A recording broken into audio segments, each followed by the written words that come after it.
distribution and retail and what Tidal was doing and ASCAP and trademarking and copyright. That's too much for me. You know what I'm saying? My baby mama, she blowing me. I can't worry about that kind of stuff right now. Yeah. You know what I'm saying? So a lot of artists, they use that as a cop out just to pass the buck off to somebody else and have them worry about it. But at the end of the day, you'll come off better if you take responsibility for your own career, because you have all the means in front of you to be able to fund your own career, make revenue off your own career, and then reap all the benefits yourself. You know what I'm saying? So for anybody to sign a deal today, especially with all these 360 deals, where they own everything, and your publishing, everything, like that's crazy. That's the craziest thing in the world to me. You know what I'm saying? Like, why would you do that? I just say, what's the dude? Gucci Man. What's the dude? Lil Pump. He signed a deal, $325,000. That's what they gave him as an advance. He gets 15% of his royalties. And in my mind, I'm like, you got one of the hottest songs blown up. Why do it now? You know, it's a local artist that got a worse deal than that. He has one of the biggest records out right now. And he sold it completely. Who's that? For $5,000. I'm not going to say his name. That's crazy. He sold his record for $5,000, man. He has one of the biggest records out. He's from DC. I'm not gonna say his name, but it's crazy though. You know what I'm saying? So at the end of the day, it's like, yo, you gotta understand your worth. You gotta understand your value, man. First of all, you said what? 325,000. 325. And 20. Is that before? Is that after or before? Recently, that's before taxes. That's before taxes. Number one. That's a good question, because a lot of people don't understand that this money get taxed. Even when you go to the casino and you win money, they take a 44% tax. You know what I'm saying? A lot of niggas don't know that. But anyway, $325,000 today ain't no money. That's no money. If this was 98, oh yeah, you lit. But going in 2018, you know what the cost of living is in 2018? So you gotta figure, if you got $325,000, you know what you gotta do? You gotta pay for your videos, you gotta pay for your marketing, you gotta pay for your promotion, you gotta pay for your studio time, you gotta pay for your features, you gotta pay for your tour. Like, by the time you finish spending all of that into your career, you have nothing left. And then when a record comes out, because you done spent this advance money on pushing the record, the label gets the bulk of it. It's all back, So then you gotta grind, and then you gotta diversify your brand. Then you gotta come out with a Wingstop. Then you gotta come out with a clothing line. Then you gotta come out with an alcohol brand, just so you can recoup yourself. Yeah. You know what I'm saying? So I feel like we went real deep, real quick. But you sitting in here right now, New York hat on, I love New York shirt on, talking about the DMV. Yeah. Tell us about that. How'd you get here? When did you get to the DMV? Oh, okay, yeah, no doubt. I represent Queensbridge Projects, man. Okay, you know what I'm saying? A lot of people, God bless the dead. Prodigy, he came out of Queensbridge. You know what I'm saying? Nas came out of Queensbridge. I mean, it's a legendary hood. Yeah, it's a legendary hood. You know what I'm saying? But I got roots in the DMV though. You know what I'm saying? Like my pops, he spent an early part of his childhood in Sea Pleasant. In Sea Pleasant, Maryland. You know what I'm saying? He's originally from the Bronx. My pops is a Puerto Rican from the Bronx. But he grew up in Sea Pleasant from the time he was maybe like 14. You know what I'm saying? And that's where he met my mom. My mom, she from Sea Pleasant too. You know what I'm saying? So they got together, did their little romance thing. You know what I'm saying? And then, I just been going back and forth because I got family in New York. I got family in DC. You know what I'm saying? So I got a tale of two cities, if that makes sense. Okay. And the music, like in the music scene in New York, I know it's, they got everything in New York. So as far as the music scene, who you work with and as far as artist-wise? Anybody man. Well, first of all, I work with Jay-Z. You know what I'm saying? Shout out to Jay. Doing what? So Jay-Z, so I used to be an artist before I was an executive. Okay. Right? And back when I was maybe like 15, man, I was offered a Rockefeller deal. You know what I'm saying? Like, me and Jay, we had an encounter. And I had an opportunity to spit some bars for Jay, and he was like, yo, this kid is crazy, man. Like, this kid, I need him right now, you know what I'm saying? So me and Dame, we had a little brief meeting, we had a conversation, and he presented me with a contract like, yo, we try to make you the rock. But at 15? At 15, yo. At 15. So this is what I told Dame though. I was like, yo, I'm about to have my manager look over there, because he came to the crib. Dame came to the crib. He pulled up in a limo, right? My grandparents, I was staying with my grandmoms and my grandfather at the time. They was at church, right? It was on a Sunday, right? I met Jay on Friday, did our little situation.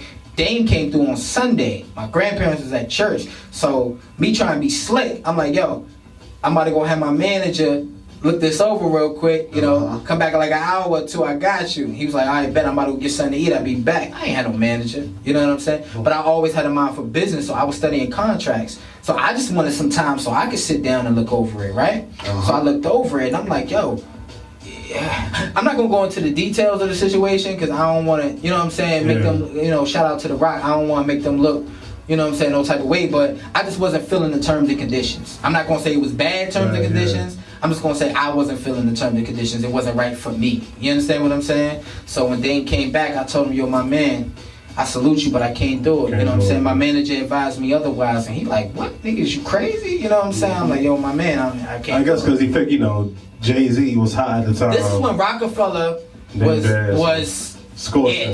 You know what I'm saying? It was it. You feel me? It was the end all to be all. So, I mean, at the end of the day, I just couldn't do it. You know what I'm saying? So, we moved on. You know what I mean? And I worked at Hot 97. You know what I'm saying? For a hot minute in New York City and shit. So, you know, that kind of introduced me to radio and the dynamics of that and how that works. You know, I worked with Ty Dolla $ign, Trey Songz, Fat Trail, Light Show, Biggie Simmons. The list goes on. YBS Scola. So before you go too far into your list, I have some questions. Yes, ma'am. I have heard a lot you had to say, and it's intriguing. Well, this hold on, you know, it's 55. We at the commercial. Yeah. When I get a chance to talk, man, we at the commercial. We come back. I'm starting to think it's a gender thing. I'm starting to think it's a gender thing. I'm just joking. But hold your questions. We always and gotta pay bills. yes, I'll be back. The number is 240-949-2289. This number, you won't call up here. Rap to me, Miss Day, Junior Kid, and my man Peter Grams. Alright, so keep it locked on the Hot Spot Show on the BlazingRadio.com. Be back in a couple of minutes, folks. Hold tight.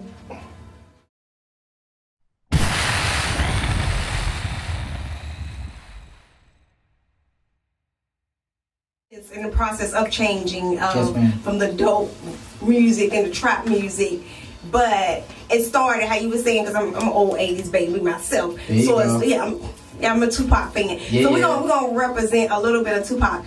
I feel like Tupac had he talked a little bit about, like, Brenda had a baby. He had some stories to tell us that this was going on in our community. Yes, and not saying that I'm representing drugs and I'm selling drugs. This is what's going on in our community. Right. So it's not just, hey, it's cool to do. It's saying, hey, it's happening. Somebody open their eyes like this. It was more like journalism. This new trend now is saying, wake up. So it's saying, like, then he was saying, hey, wake up. This is happening in our community. Yes, ma'am. What do you think about now how you say our users, our people that we sold the drugs to them, and now they're using it and they are just rapping about it like it's cool to do that. Right. What are you thinking that could have happened or we could have changed in that transition of coming from the kids listening to Tupac and listening to Biggie, and we transforming to nowadays in 2017 to say, hey, this is the thing to do. It's cool to pop a pill. It's cool to do whatever you're doing and not go to work in the morning because you're too busy getting high last night. Right. What do you think about that?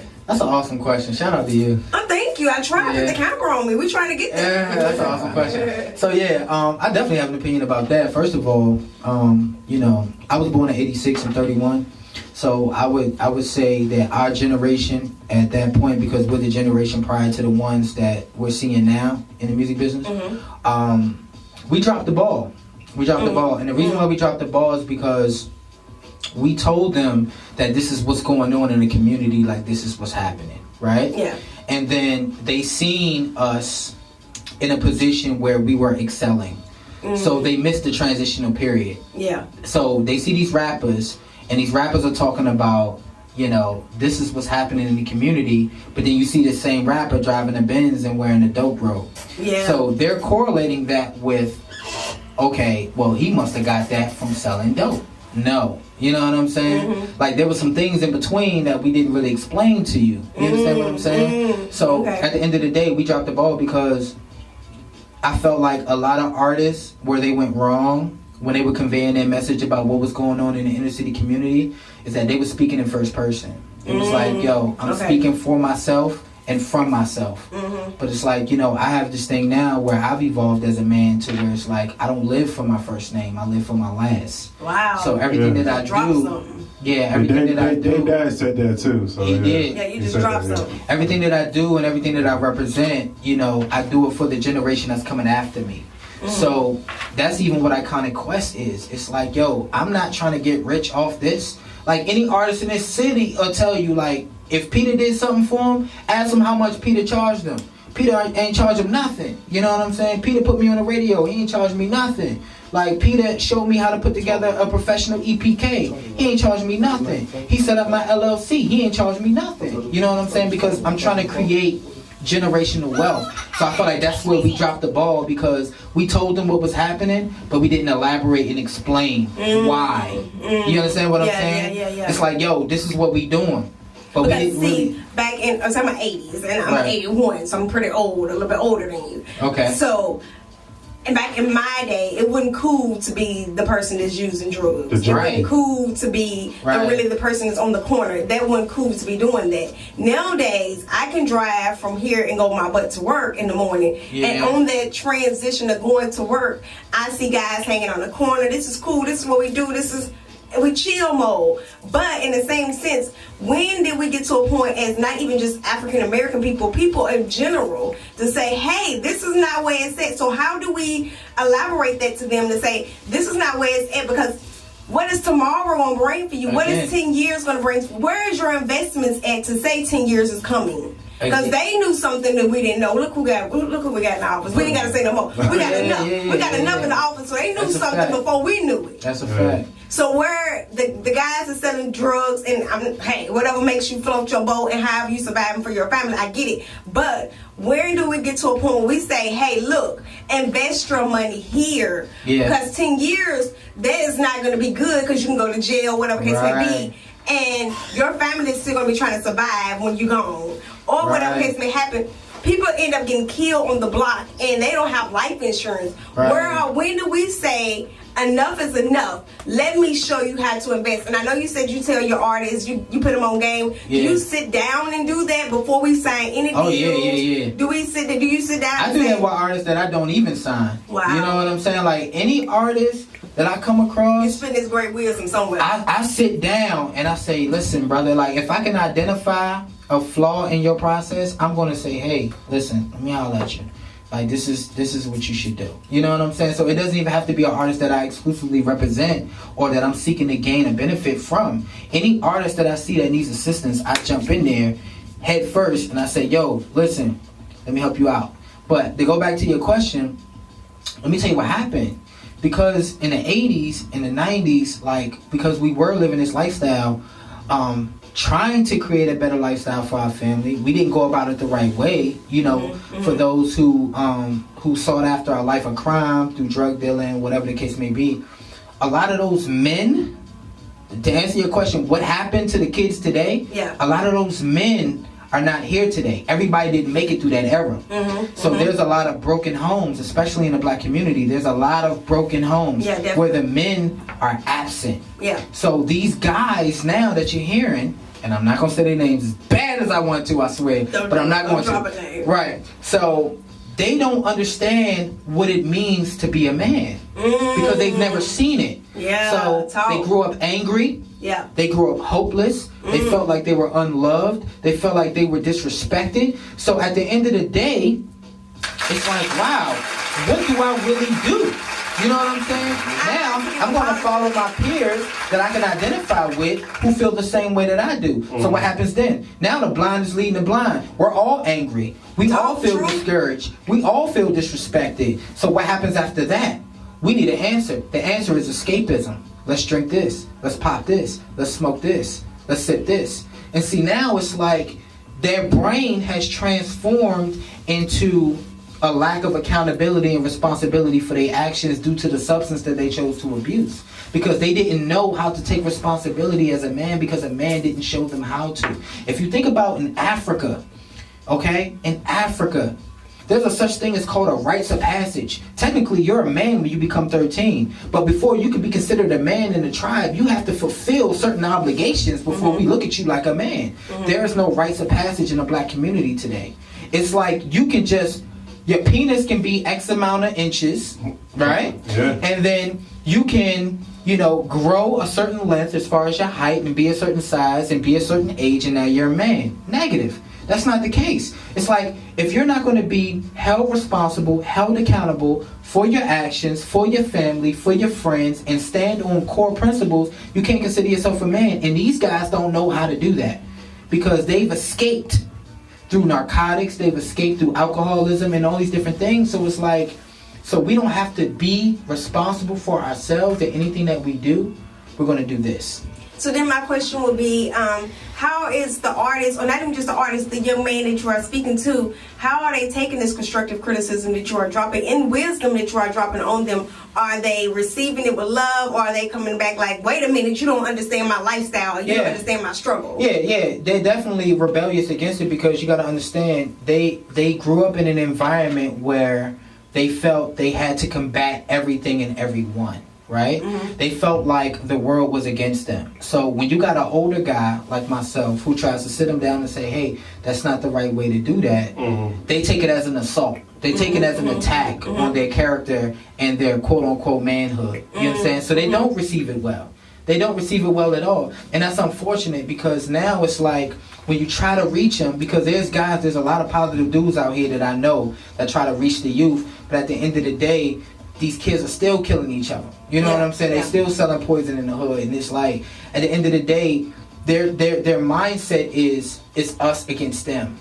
And them is anybody who's not in my immediate circle right now who identifies with the same struggles that I have. Yeah. So I look at you as being opposition. You don't know me. You don't know where I came from. You don't know what I dealt with. But the whole time I do. I probably done dealt with worse. You know what I'm saying? Like, what are you talking about? But see, that's just not where their mind is at. And that's unfortunate because now these babies are having babies. And they're passing that same type of energy on to the kids that they have. And I seen a young lady, I'm not going to say where, but I seen a young lady, and it was a, what's that song with Yo Gotti? Break it up. Like the little girl, she couldn't have been no more than 8 years old. And she like, we listen to that song every night. And I'm like, all right, but what message are you conveying to your daughter though? Yeah, definitely. Like you're saying, like you saying with pride and confidence, like you listen to this Yo Gotti, break it up. I tell all my back it up. Like this is what you're influencing your daughter with willingly, with confidence at 8 years old. So that says where your mindset is at. So it becomes a generational curse that gets passed down. So are you scared for our generation, for our race? Are you scared for us 10 years from now? I'm terrified. Wow. I'm terrified. Like I have a 14-year-old son and I have an 11-year-old daughter and an 11-year-old son. I'm terrified for them. So now we have, I'm going to drop some names. I don't mean no harm. Please forgive me, people, when I drop your name. I don't mean no harm personally.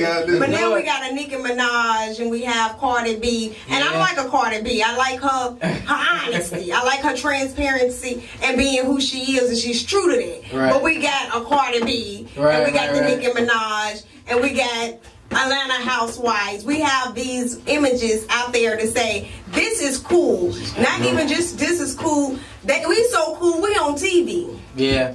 What happened to Claire Huxtable being cool? Come on now, somebody. What happened? Different world, you know. Come on, for real. What happened to Claire Huxtable being cool? I mean, she's still bad today. Man, right? Exactly what I was thinking, right? You dig? So when we were growing up, you know what I mean? They had shows with positive. Yeah. A different world. Yeah. So what did it breed? A generation of people that was more successful than their parents. Facts. So what did they start doing? Then they started pushing that stuff out. Facts. Then next you know, the music is all about drug dealing. Facts. When if you sell crack, you know what the laws are on that. So you breaking up those homes. That's a fact. But I feel like that wasn't enough. Because some people still were successful. So what did they transition? They transitioned out of that. Now we to the point where now they're pushing drug use. Yep. Because that's going to make even less people successful. It's going to paralyze them. It's going to paralyze the people. Because if you can attack a people's mind, then their body will follow suit.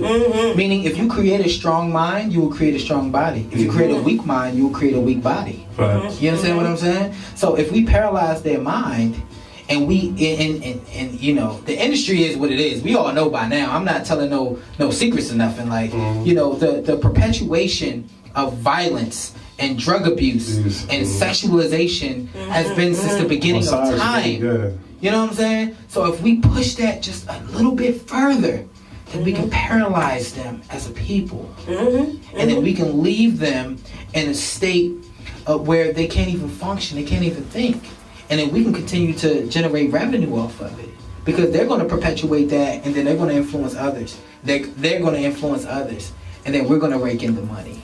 So what do you think about corporate America, African American corporate America, Black Wall Street, and other things of that nature? Oh, do you think we as corporate American, I have to put myself in that category? Yeah. Do you think we forgot about the Cardi B's and Nicki Minaj's back at home to say, hey, not that you don't fit this category or you don't fit my tax bracket, you don't eat where I eat at?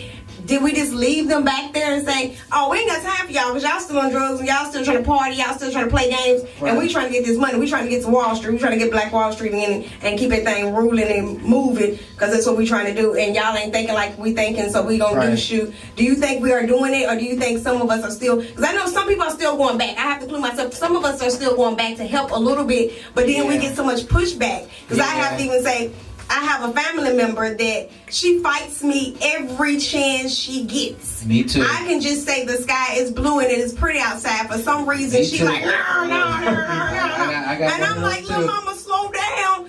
I got 20 years up on you. You should not even just listen to me. Look at what I'm doing. You can check my resume. I'm popping. I toot my own horn and salute myself. I'm doing enough that you should want to follow me and not follow the Cardi B's in the strip club and saying, hey, she popping. No, baby, I'm popping. But that's that'll die off soon. Because her little body and that little shot she got on the way. They pushing out there. It's the easiest way out for them. Like, so are we being lazy and saying we just gonna run away with this easy way out? Oh man, I was just about to say that. Like, you said it and you said it. Yes. He done got comfortable in the seat. Like, wait a minute, let me move, let me get it right, y'all. So look, let me ask y'all a simple question. In response to your question, all right? Is it easier to twerk on Instagram or fill out a resume? Come on, talk now. You understand what I'm saying? Is it easier to twerk on Instagram or fill out a resume? So number one, you gotta understand we're dealing with addiction. All right, addiction is a very deep-rooted disease that a lot of people don't take serious, because now it's been so sensationalized. It's been made cool to do, so people don't understand how deep-rooted that thing can be and how it can affect whole lives and whole families for generations. Yes, that's number one. Number two, when you have the technological advancement of social media and the internet that puts everything ready-made at your hands, right? Why do I have to go out here and work hard when I can come up with all of these ways that I can exploit myself and exploit my people and make a quick buck? So if I can put out a twerk video on Instagram and I can get June the Kid to pay me to play his record while I'm twerking, what I need a job for? Why do I gotta stop popping these pills? Why do I gotta stop smoking this weed? I just made a quick 1,200. I just made a quick 1,500 off of him, and I got 10 more like him, 20 more like him. You know what I'm saying? But think about your future though. What type of future and what type of backup and fallback plan are you creating for your daughter? Because mind you, when we watch these girls on Instagram and they be twerking and all that, what you don't see is their daughter is sitting on the couch right next to them on the camera shot. That's what you don't see. Oh, they're watching cartoons. You see what I'm saying? You never know, So she thinks she watching cartoons. She ain't watching no cartoons. She watching mama. Right. That's her mentor. So going back to Black Wall Street, that's what me and my partners, we're trying to recreate, right? So I have a partner, his name is CEO Denden, and I love him daily, right? I consider him my OG, I consider him my big homie. He's been in the game 20 plus years, and as much as I know and as much experience as I have, because I've been in 16, but I've been in it from a different side than he has. You understand what I'm saying? And he's older than me, so he gives me a lot of wisdom. his company is BBU Entertainment Black Bosses United, right? So the whole concept with that is we want to teach the black community how to get back to the Harlem Renaissance era, get back to the Black Wall Street era, to where we keep the black dollar in the black community and we uplift black people through the barter system. To where as though if you have a barbershop, you have a tailor shop, and I have a produce shop, you know what that means? That means that I can go to you and get my hair cut, you can come to me and get your fruits and vegetables. And then you and I both can go to him and get our suits. Because you're going to cut his hair and I'm going to make sure his family is fed. And the money is going in circles, yeah. Right, the money goes in circles. We ain't got to go nowhere. So what, can I have a beauty shop or something? Yeah, there you go. Can the sisters get And something? my wife is coming to you to get her hair done. And I'm going to make sure your family got all the fruits and vegetables that you need. And that's the concept. It's like a circle. But see, what happens is, when I look at you, I see competition. Now, mind you, I was in prison. I spent 5 years in prison. And let me tell you what happens in prison, right? And it's the craziest thing I ever seen in the world. Because I only been in prison once. So when I first got there, I couldn't wrap my mind around it, right? So what happens is, when a new guy comes on the unit, right? If he's a Mexican, or he's El Salvadorian, or he's Puerto Rican, or he's of Latin descent, right? You know what they doing? You know what the other Spanish cats is doing in there? They're gathering supplies for him. When they see him on his way in, they're getting up commissary. They're getting food. They're getting shoes. They're getting clothes. They don't even know this guy. They're looking at him like he's my guy. He's from my race. He's of my people. So I'm going to make sure I know what he needs in here. So I'm going to make sure I have everything that he needs so he feels welcome and he's provided for, right? The white guys do the same thing, right? But you know what happens when a black guy comes into the unit? We sizing him up. Not looking for what we can give him, but what we can take. What neighborhood he from? What set he claim? You know what I'm saying? Like, who he know? Is he Muslim? Is he Christian? Yeah. That's what I'm saying. It's like, that's where we make our mistake. The first thought that we have when we look at each other is opposition. It's competition. He trying to be better than me, so I got to be better than him. So where is the mentors and where are the mentors in our community? So I say that with, and I have to quote a professor of mine, Dr. Weems, and Just a Sister Way. She says in her book, Just a Sister Way, a friendship is made at the dinner table. And she's meaning saying we have to eat together to build together. We need to stand in this table and say we are together, we are as one. Where are the mentors at? I see, I'm a sister I'm from Tennessee. So I get where he's coming from when he says just like the DMV. I'm a sister from Tennessee. It took me this long to get to this point, to people even to say, hey, how you doing? I'm at a corporate office and sitting smiling at other sisters and like, hi, how you doing? They staring at me, but when I give them a smile, everybody mean mug. I'm like, oh, wait a minute, what's up, Lamont? Are we not of the same race? But see, we sitting in here of other races and they, hey, come over here and sit with us. Hey, you new to the table, sit over here. But my sister, she over there, she mean mugging me. I'm like, wait a minute, mama. We sitting at the same company. There's about 2 of us in here. We might need to get together. We need to stick together. Because when they flip the table, it's us going to be under there. The mentors are scared. They scared of these youngins, man. You got little 15 and 16-year-old kids getting on a bus, hooking off on bus drivers. It ain't no more yes ma'am, no ma'am, yes sir, no sir. That is, you know what I'm saying? Like, they scared of these youngins. Because they offer all this stuff. They offer all these drugs. You never know what they're capable of. So if I'm a 40 or 50-year-old man and I see a youngin and I want to put him in his place, it's like I got a wife at home. I got kids his age at home. So do I really want to risk it?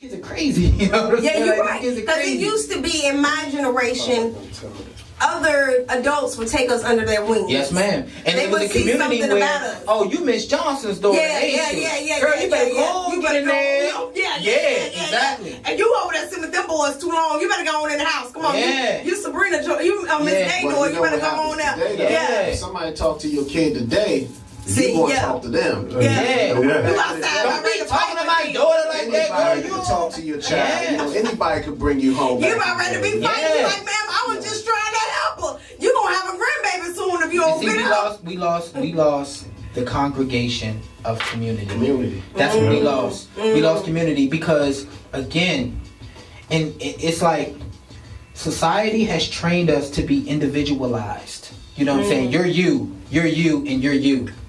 Don't judge me for what I do. Don't criticize me. Who are you to have an opinion about the lifestyle that I live? And see, when it comes to America, there's a such thing as too much freedom. Like, why do you think other countries have culture and we don't? America is the only country in the world that has no culture. This is the country where you can literally be who you want to be and do whatever you want to do. There is no status quo. There's no standard for living. It's not like men are supposed to XYZ. Women are supposed to XYZ. Children are supposed to XYZ, because the line has been dissolved between men and women in the first place. Yeah. We don't even know the difference. You understand what I'm saying? So how can you say a man is supposed to be this when you can't even tell a man from a woman walking down an American street? And vice versa. Yeah. Not to say that anybody's personal preference is a problem, but what I'm saying is this adds to the confusion in the community, because we don't know who's who and what's what, because anybody can define the rules as they go along. Yeah. Versus if you go to Africa, you go to Australia, China, Japan, Israel, you know what I'm saying? Like, there are certain cut and dry rules, like, okay, as a woman, you conduct yourself like this. As a community, this is what we do. As a man, same thing. In America, it's like, who are you talking to? I do what I want to do. Who are you to tell me anything? And the kids adopt that mind frame. They adopt that mentality to where it's like, who are you to tell me anything?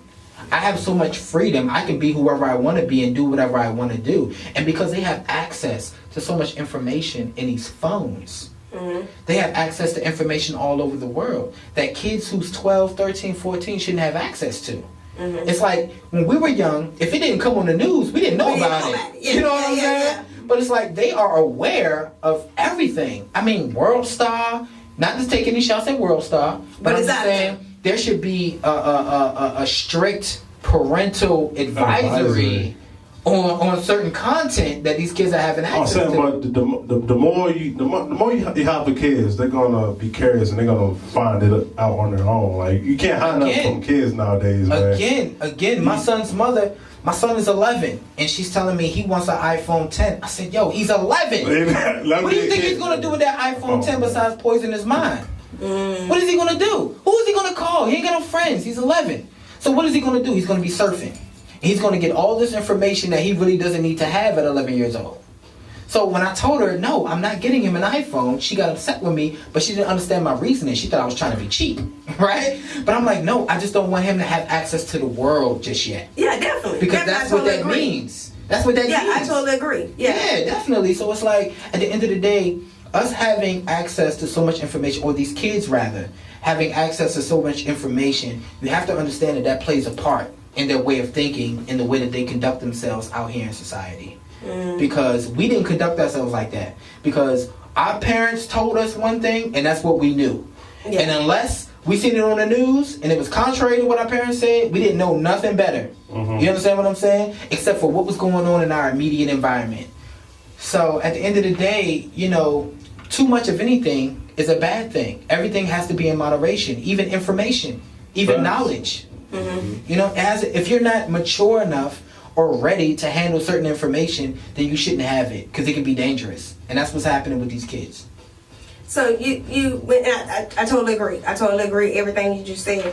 So you talked about you being incarcerated for 5 years. Yes, ma'am. I want to touch a little bit on that, not just your story. That's, if you want to share, totally. Absolutely. But I want to know what you think about this new Jim Crow and Michelle Alexander coming up with the, you know, I'm a reader. I got that book. Ain't that a bad book? I'm a super reader. Man, ain't that a bad book? If y'all ain't got that book, you What's the book called? Yes, man, that book is The awesome. New Jim Crow by Michelle Alexander. Michelle Alexander. Man, she did that. She did that, didn't she? Yes. She did that.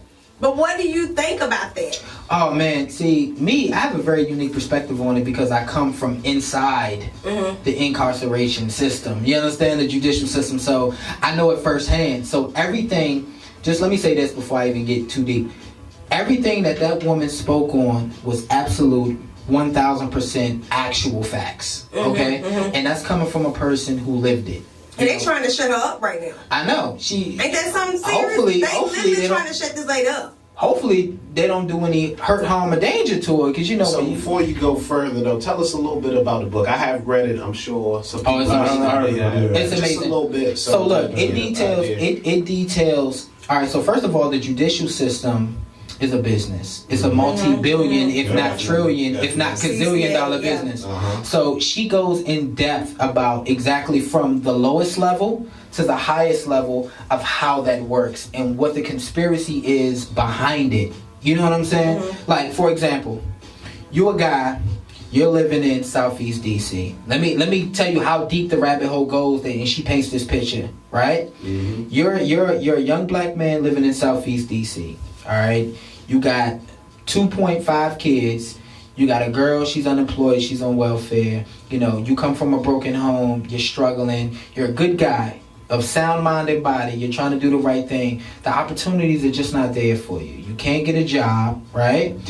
They hating on you. Discrimination is in full effect, right? Okay, so you say, you know what? I gotta do something. My kids gotta eat. My lady gotta eat. So you go out there, you start pedaling, you start pushing, right? You catch a case. All right. So now let's do the revenue system that she illustrates once that happens. So now you get locked up. You get locked up by 3, 4, 5 officers. All of them got paid for that collar, right? Yep. Okay. So now you go to jail. 1901 D Street. You in there. All right. So now all of the correctional officers are getting paid for you being there, so they could be your babysitter, right? Okay. So now you got to go to court. So now the sheriffs that take you to court are getting paid. Now inside the courtroom, you got the judge, you got the bailiff, you got the prosecuting attorney, you got the defense attorney. All of them are getting paid off of you, right? All right. So you get railroaded because, you know, they all got, you know, the judicial system is like wrestling. It's just like politics. You got Democrats, you got Republicans, you got defense, you got prosecutors, but at the same time, they all belong to the same country club. Your defense attorney and the prosecutor that was trying to send you to jail, they having dinner on Sundays with their wives together. It's like, yo, you owe me a favor. I gave you the last one, so let me get this one. This is how they work it out, right? So now you go to jail, right? You go to the feds. So now once you go to the feds, now you got the correctional officers there, you got the warden, you got the guidance counselors, you got the nurses who work in medical. All these people are getting paid off of you, off of your one case. And mind you, it's 2 million young black men that's incarcerated now, right now. And we talking about just you, all the people that's getting paid off of just you.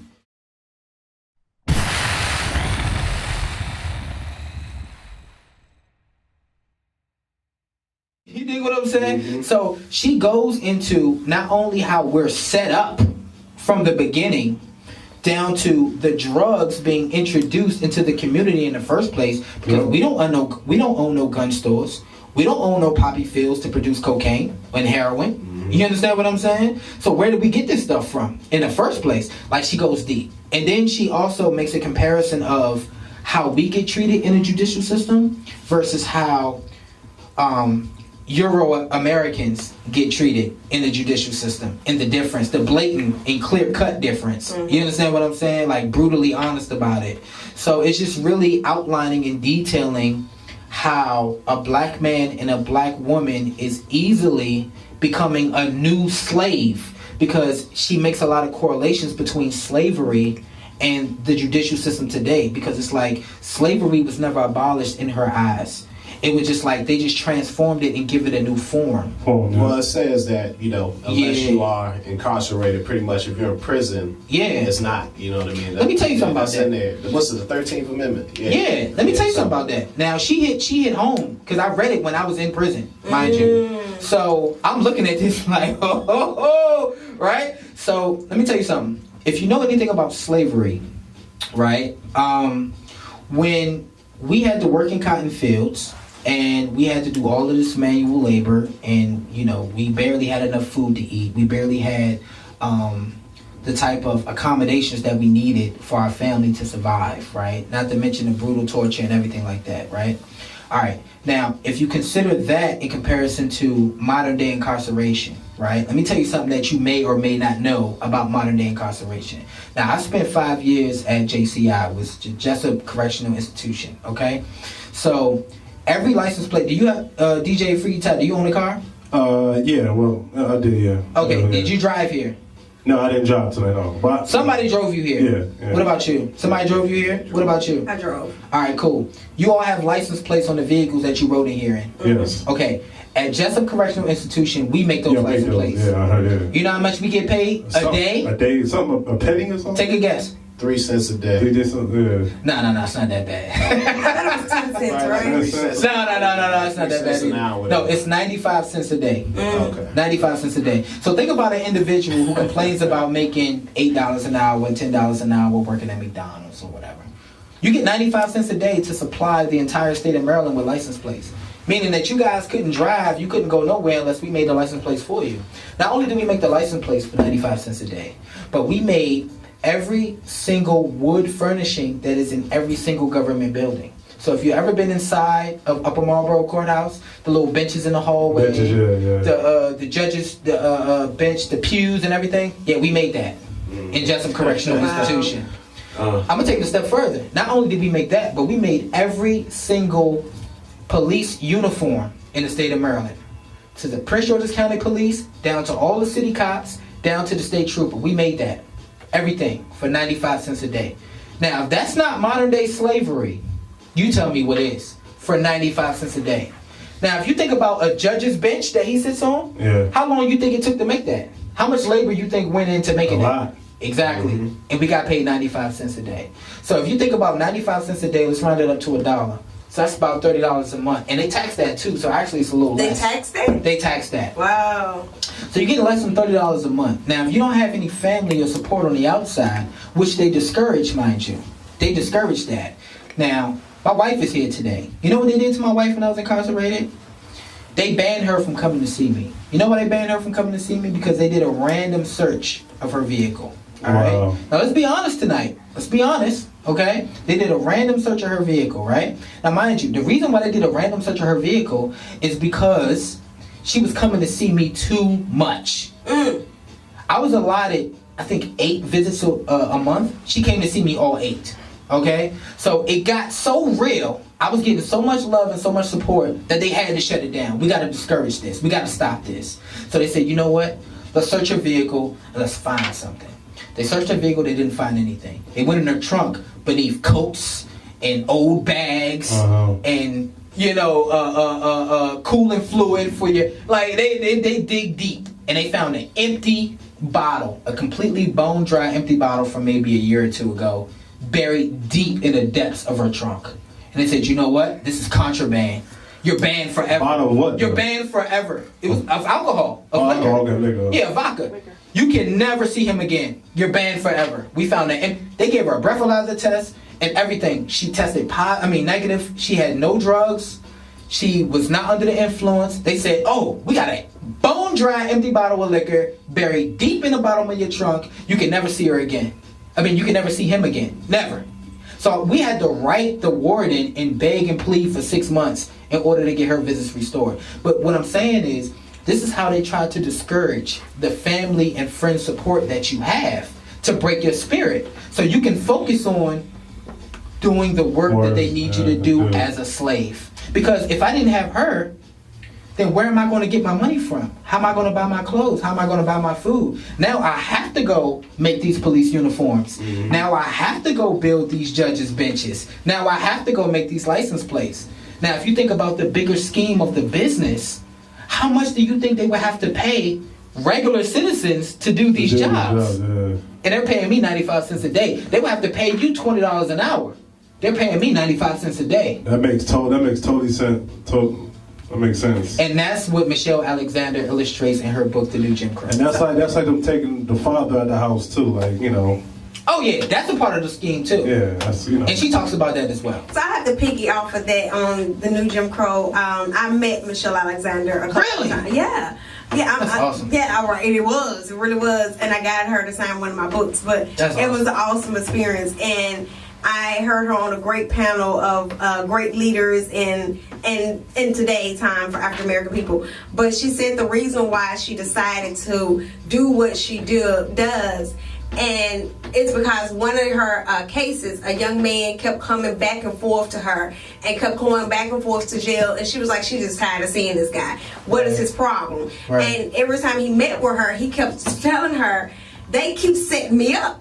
And she was like, ain't nobody setting you up. You doing this to yourself. You selling your own drugs, this and that, this and that. And he's like, no, they are setting me up. I can talk about that too. And she said she finally listened to him, and she did her own investigations, private investigations, and figured out that he was not selling drugs. He was getting set up. They was putting stuff in his car because support system. He had his wife. Let me elaborate on that too. Yeah, please do. He had his wife doing things with him and doing things for him. Even though they lived in impoverished and oppressed communities, they were still trying to be a family, a small little family. And I guess the judge or whoever, the police, was getting upset about it. And they was setting this guy up. Every time they pulled them over, they would say they found some marijuana in the car. They found some kind of drugs in the car. And there'll be a small little bag of marijuana.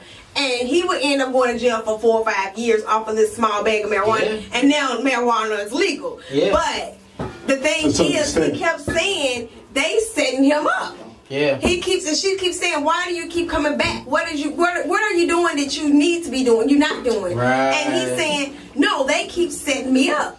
And she said she did her own small investigation and everything, and she figured out that he was being set up, him and his wife. Yeah. There's a small movie out, and people don't know it's about the new Jim Crow. A young lady got set up because a guy in the neighborhood that was selling drugs just named her as they just, when he got incarcerated, they said, just give us a name, and he didn't have any names to give, so he just dropped a name, and he ended up dropping her name, and she ended up going to jail. And when she went to jail, she got a felony, and she lost housing, Section 8. She lost child support. She lost everything to survive when she come home. And they asked her, if you just plead guilty, they told her, if you plead guilty, you can get out of here and go be with your kids. Because that's where they get their money from. They get their money from convictions. And she said, I was not going to plead guilty. A little small movie. It's not that long. She said, I'm not going to plead guilty because I didn't do anything wrong. I don't know why anyone gave you my name in the first place.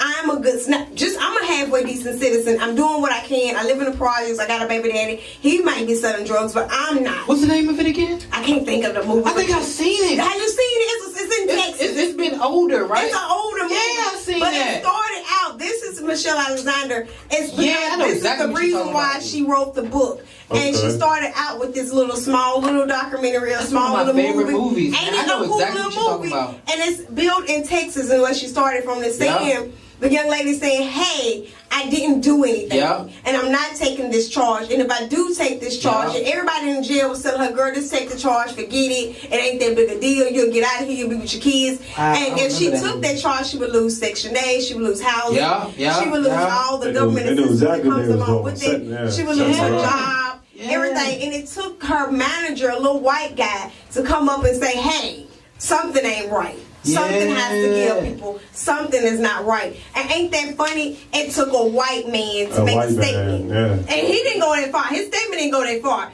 It took a white man still to even make them acknowledge that there is something going on in this community and these projects. And that's crazy. So please elaborate. And it's still happening today, too. It has happened. Definitely. It's alive and well. Look, it's alive and well. Listen, so my situation, right? Going back to the setup, because the setup is real. The setup is real. The setup is real. All right. So, I was initially charged with first-degree murder and 3 counts of conspiracy to commit murder because they charged me with 3 co-defendants. So I had a conspiracy for each co-defendant that I had. So, mind you, this is my first serious offense. Like prior to that, I had like a gun conviction.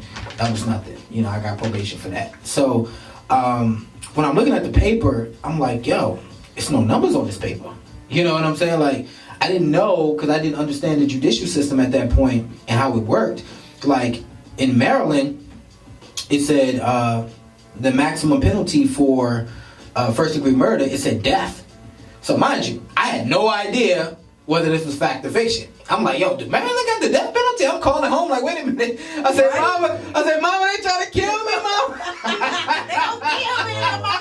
They gonna kill me, Mama. So thank God that, Maryland no longer has the death penalty. They still put it out that way. I don't know why. It scared me half to death. But, and then, it said life on the 3 conspiracy counts. All right, cool.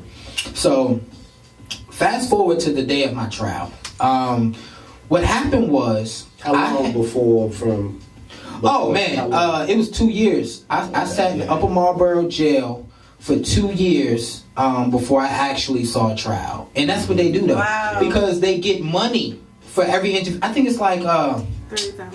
Yeah, $30,000 for each individual that's inside the jail. So they want to prolong that as much as possible. Because when they send you off to the private prisons in the state, then it's like they don't get a check for you no more. So they want to get the postponements. You know what I'm saying? They want to get the continuances so they can continue to get that bread. That's a part of the plot. A lot of pleas during the process. Of course. Yeah. The first plea I got was life, all suspended but 50 years. I said, yo, you better tell him. I'm not going to say what I really said, but I said, nah, we're not doing that. Okay? No. And then they came back and said life, all suspended but 35. I said, dog, what are you, why are you, come back to me when you got something real to say. Yeah. Anything with life attached to it, I'm not accepting it. Let me just say that. So you tell him I said that. So it ended up me going to trial, right? So going back to the setup, right? I don't want them to assassinate me, so I'm not going to say the prosecutor's name. Please but don't. This is what he did, though. Like, this is what he real live did, though. When I went to trial, I had individuals testify against me at my trial that I'd never seen before in my life. Wow. So let me tell you what happened. What the prosecutor did was, with the state as a unit, what they did was they conspired against me and said, okay, we have no evidence against this man. We don't have a murder weapon. We don't have any DNA. We don't have any physical evidence. We don't have any eyewitnesses. All we have is people from his little clique or his little crew saying, yeah, you know what I'm saying, he probably was with it. You know what I'm saying? So what they did was they went and got completely random individuals who were facing time of their own. And the prosecutor approached them and said, hey, you want to go home or you want to go to jail? On some training day type time, right? So he said, yeah, I want to go home. Okay, this is what you do. I want you to take the stand against this guy. I know you don't know him. I know you don't care about him. This is what I want you to say. This is what the situation is. And when you get on the stand and you testify against him, I want you to say that he told you this. Right? Wow. So what he did was he found that guy. The guy agreed to it. Then he put the guy on my unit. So that way it looks good in court. Because now it's like he's in a unit with me. Now mind you, we're not friends, we're not buddies, we didn't converse or anything, but he's in a unit. So the possibility is there. Yeah. He set the scene for it. You see what I'm saying? So now this guy takes the stand on me and says, yeah, this and this and this and this and this happened on this and this and this and this day, and how I know this is because Peter told me. Well, how did you know Peter? I was on the unit with him because the prosecutor put him there. You understand what I'm saying? And this is how they doing it, though. Like, this is how they real life winning cases. So I go to the state prison. Fast forward 5 years later, I go up for parole. I make parole. Lo and behold, I make parole. Right? March 2015, I made parole, ladies and gentlemen. I'm thinking I'm going home. I'm like, babe, I'm out of here tomorrow. I want some Papa John's pizza and a Pepsi. You dig what I'm saying? Yeah. So I didn't go home until December 4th of 2015. I made parole on March 15th of 2015. I didn't go home until December 4th because when my mom is calling up there like, where's my son? Oh, we lost his paperwork. We can't find it. We're not even sure if he made parole. What? Are you crazy? So you mean to tell me because I got such a serious charge and I had a charge behind a serious situation, y'all not ready for me to go home yet? So now y'all want to try to finesse my situation to keep me here longer. Let me tell you what the plan was. When you incarcerated, right, and you have a cellie, say you're on the up and up. Say you go to church or Muslim service or whatever it is, whatever your faith is. Say you go to school, you work, and you do everything that you're supposed to do, just like I did. I had no infractions when I was incarcerated. I have a squeaky clean institutional record. I was a teacher, actually, in the GED program. I graduated 275 men in the prison system. 275 men got their GED who took my class, right? Yeah. All right, cool. So the plan was, let's leave him in there a little bit longer so he can get caught up. Because when you're incarcerated, if you got a cellie, you don't know this man. Me and June, we in the cell together. I don't know him. I don't know where he's from or what he's into. He might be in a gang. He might be on drugs. I don't know. I don't even talk to him. We just have to live together, so we coexist, right? He can have a knife in there. He can have drugs in the cell. He can have a cell phone or anything. I don't know. I'm not going through his personal belongings. I don't know what he's in possession of. But when they do a shakedown and they toss the cell and they find it, we're both going down. We're both going to the hole. And guess whose parole is getting revoked? Yours. Wow. Mine. So let's leave him in there for another 6 months or so and see what happens. Let's hope he gets into a fight. Let's send some shakedowns to his cell. Hope they find something. You understand what I'm saying? Like, this is what they do. Like, I'm telling you real life. Like, this is what they do. Like, my heart was broken when I went in front of the parole board with a murder charge, and they told me I can go home. But yet and still, I'm not going home. And my mom and my wife is calling, like, why is he not home? And it's like, oh, well, we don't even know, but we'll get back to you. What? What are you talking about? That's crazy. What are you talking about? They said he can go. Why is he not gone? What are you talking about? And that's the setup. You understand what I'm saying? Because once I leave, their money leaves. Yeah. You know what I'm saying? So they don't want me to go. Because let me tell you what I got.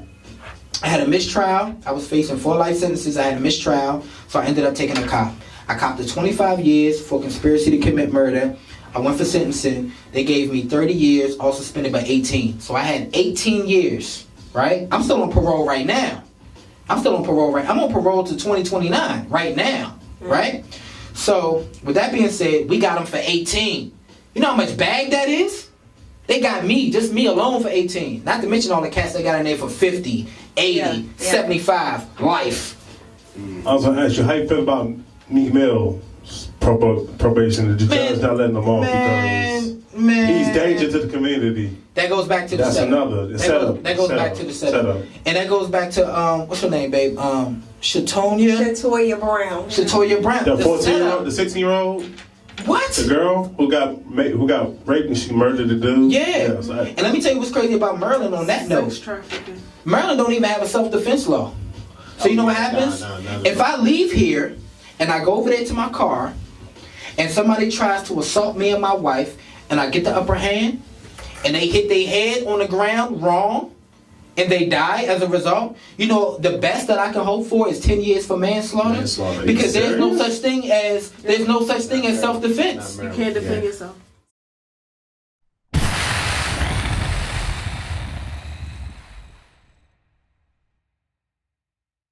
Welcome back. So we're gonna get off this deep topic we're on and definitely went down the rabbit hole. Yeah, we went deep. We went there.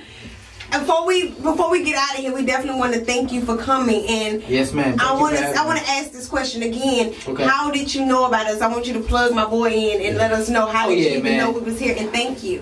I've been waiting for this. Shout out to my man June the Kid. You dig what I'm saying? Like June the Kid hit me up and was like, "Yo, Peter, I need you to come through, baby. I'm doing it.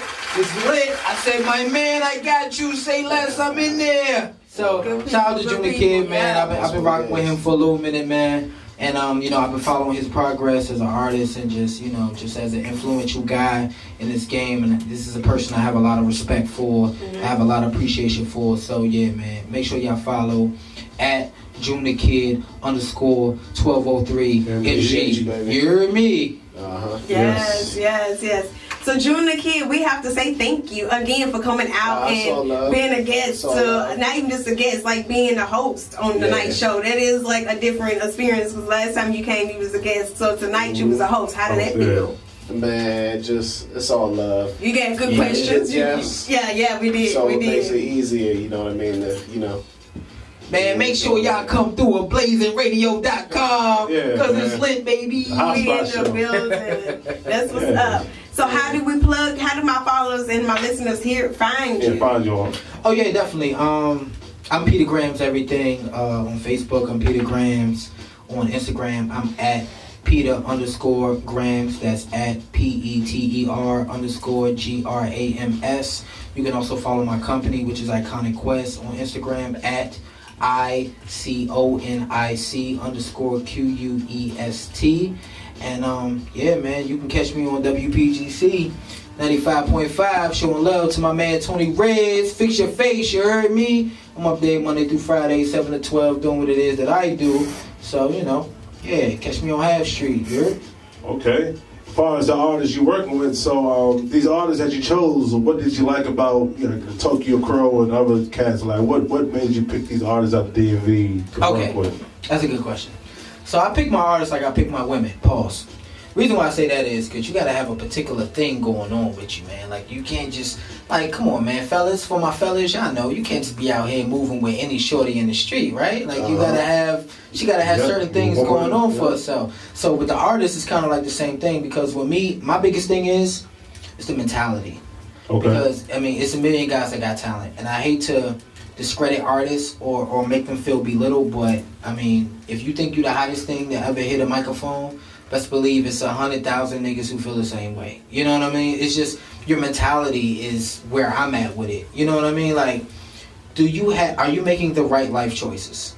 You know what I mean? Are you willing to learn and understand the dynamics of how the industry works? Because it's bigger than you going in the studio, making a record, uploading it on SoundCloud, and now you think you have a rap career. You know what I mean? There's marketing. There's branding. There's a lot of different things that play a part in you having success and flourishing as an artist. And then I get cats all the time that be in my DM, be in my email, like, yo, Peter, rock with me, man. I'm like, we're gonna be lit. I'm like, who told you that? Says who? You know what I'm saying? So it's like, at the end of the day, she wasn't ready. She wasn't ready. That's a fact. That's fact, yeah. So my man Tokyo Crow, for example, I've been rocking with Crow for like 2 years now, man, and I'm more excited than he is that we did the deal. And I know he looking at me like, yo, Peter, you the man? I'm like, nah, you the man. You know what I'm saying? We got this thing going on because I've been following his career for a long time. You know what I mean? And funny story about Crow is that I was supposed to sign Crow at least a year ago, but you know what happened? I had an A&R that was working for me at the time, and he scheduled the meeting with Crow, and he told Crow to be there at 12 p.m., which means what? 12 noon, right? Mm-hmm. And then we're there. We got the whole thing set up for him. We got, it's decked out. Like, we had the scenery. You know how you taking a girl on a date? Like, we was, we was ready for him, and then he just never showed. And it's like an hour went by, 2 hours went by, 3 hours went by. I'm like, yo, call this dude, man. Like, he wasting my time, hours, huh? You feel what I'm saying? Like, I got other places to be. And he's like, man, you're not going to believe this. I said, what happened? He said, yo, Crow thought I meant midnight. Oh, no. I said, so wait a minute, let me get this straight. I said, let me get this straight. So when you told him 12 p.m., he thought you meant 12 p.m. like nighttime. Nighttime. You know what I'm saying? Wow. He's like, nah, he said he just woke up, he on his way right now. I said, man, I'm gone. So that was the end of that. But, we always stayed cool. It was never no love lost or nothing like that. You know what I'm saying? Good. And, he been popping, like Crow been popping, man. He's just one of those genuine dudes that when you meet him, you love him. You know what I'm saying? Because his personality is there. Mm-hmm. He's going to show you love and respect in return. He's definitely going to do his thing on the mic. You know what I mean? His record been spinning on 95.5 WPGC. Shout out to DJ Dubwise. Shout out to Young Music The Street. Shout out to Tony Reyes. They play his record every day. It's crazy. Money. You know what I'm saying? You need to go check that out. And it's like, with me and Crow, it was a situation where it just made sense at the right time, right now. It's like, okay, Iconic Quest, y'all in the space that I need y'all to be to take me to the next level. All right, bet. And Iconic Quest is like, okay, Crow, now you're in the mindset where we need you to be so we can take you to the next level. And it's like, all right, cool. You know what I'm saying? So now, it just makes sense. So, shout out to Tokyo Crow. That's my guy. I talked to him earlier today. I got a lot of love for him. And as far as Hype and Alashis and Smooth and Oscar D, these guys, they're fairly new. You know what I'm saying? Like, they're still in the process of trying to find their niche and find their sound and find their arena where they can get a greater response. But that's cool though, because that's why they got management. That's why they have us, so we can help them navigate their way through this industry and show them what's what. But I tell you one thing about my kid Hype, he did something I never seen before ever in life. I don't even know if Cardi gonna do it, which is that boy. We debuted his single in January of 2017. Here we are in December, going into January again, and his record been playing every day for a year straight. I don't know if Cardi's ever done that. You know what I'm saying? I don't know if Jay-Z's ever a year straight. I'm talking about every single day on radio, your record played every single day on radio for a year straight. I've never seen it. But my man Hype, he did that with Cam. Shout out to Hype. You know what I'm saying? So you started the company in what, April 2016? April 1st. Who was the first artist? Yeah, first artist. Who was the very first artist? Wow. Who was the first? Was it Hype, babe? Was it Hype? Who was the first artist? Yes. It was Hype? Mm-hmm. I think Hype was the first artist we signed. Hype was the first artist we signed. Because you gotta remember, Iconic Quest didn't start from artists. Like, when we started, it's like we kind of got thrown into the television production game. Mm-hmm. You know what I'm saying? Like, we was doing some joint ventures with DC TV, and we had some shows and things like that. So we was coming from a TV production side. Now, we started out saying, we're gonna go get artists, we're gonna work in the music business, but the opportunities that came our way came from television production. So that's really how we got our name and how we started popping. You know what I'm saying? So we didn't even get to the artist yet. You feel me? But yeah, the first artist was Hype. You know what I'm saying? And then that following January, I think we signed him in November of 2016. And then that January, we took him to radio. And he's been rocking ever since. And the come up challenges. Yeah, we started doing the come up challenges and WPGC. Yeah, thanks for bringing that up. I want to talk about that for a second because a lot of people know about Iconic Quest and how we really got our staple in the community, in the entertainment community. A lot of people don't know this story. Well, the streets know it, you know what I'm saying, but publicly people probably don't know it. Is that we did what's called the Come Up Challenge at Red Lounge. Now, what that wasn't no money scheme or nothing like that. Like, we really wanted to embrace and give back to the entertainment community with the Come Up Challenge. So what we did was, I sat down with my team and I said, y'all know what? We're in a position to where we got everything that we need. We got a video production department, we got a management department, we got marketing, we got promotion, we got all these different things. We're blessed. We're privileged, okay? So we're going to do what it is that we do. We're straight, all right? But what about everybody else, though? You know what I'm saying? So we see a lot of talent out here, but they don't have the financial resources to support their careers the way that they need to. So we can sit down and tell them, yo, you need an EPK, you need, visual content, you need a website, you need all these different things. We can tell them that, but if they can't afford it, then it doesn't really make a difference. It's like speaking Chinese. Like, yo, my man, I feel you, but, you know what I'm saying? Like, I really ain't, you know what I'm saying? So I said, yo, let's check it out. This is what we're going to do. I went down Red Lounge. Shout out to Wi-Fi. I love Wi-Fi to death. She always let me come in there and do my thing. So I said, yo, Wi-Fi, I'm trying to do something for the streets, man. Like, hold me down. She said, oh, Peter, I love you. You and your wife, you're just so beautiful. I got you. That's the lady with the glasses, right? Yeah, with the glasses, Wi-Fi. Yeah. Shout out to Wi-Fi. Baby. Oh, I love you, Peter. You can have whatever you want, no problem. You know, she from Morocco, Africa. That's why she talk like that. So anyway, so what I started doing was, I said, you know what? We're going to get back to the streets. We're going to have a competition. You got to come through and bring your A game. And ain't gonna be no fluke stuff either. I'm gonna have real judges. I have my wife. She printed out scorecards and everything. You know what I'm saying? To where though, teamwork. Yeah. So when you perform, it's like the judges will not only give you constructive criticism. Like, I'm talking about judges who work in the entertainment industry and been working in the entertainment industry. Who's the judges? For years. Julius Foster, Harry Hall, Steve Riley. Just so many, like we had Tony Reds down there, we had CEO Den down there, like we just had so many people. Like every week I would have different judges, you see what I'm saying? Like people who actually influence the DMV in the music business for real, so they know what they talking about. So boom, they judging, and it's like whoever wins, because we keep a score, you know what I'm saying? Whoever wins, every week we were running a different promotion. If you win this week, you get a free music video. If you win next week, you get a free website, you get a free EPK, get a free interview, get free radio airplay. We were just giving this stuff away. You know what I'm saying? Like, this is thousands upon thousands upon thousands of dollars worth of services. Like, we were just giving it away because that was our way of contributing to the community. You know what I'm saying? So once we did that, it was like, oh man, like, they really care about us. Shout out to Iconic Quest, you know what I'm saying? Like, they in the streets with it. They ain't got to be, but they out here showing love. So, I mean, that was just my way of giving back, and that's what Iconic Quest is about, man. We just want to help, you know what I'm saying? Like, we're not getting rich off this, yo. So that makes me remember, when I first met you, you had a partner. Yeah, I did. And somewhere along the lines, I just stopped seeing the partner. I love it. Let's do it. I love it. Okay. I had a partner, his name was Noel Notes. I love it. This is what media is about. God, shout out to June, man. He's doing his job. Okay, I had a partner, his name was Noel Notes. I met Noel Notes in jail. I met him in jail. I met him in Upper Marlboro.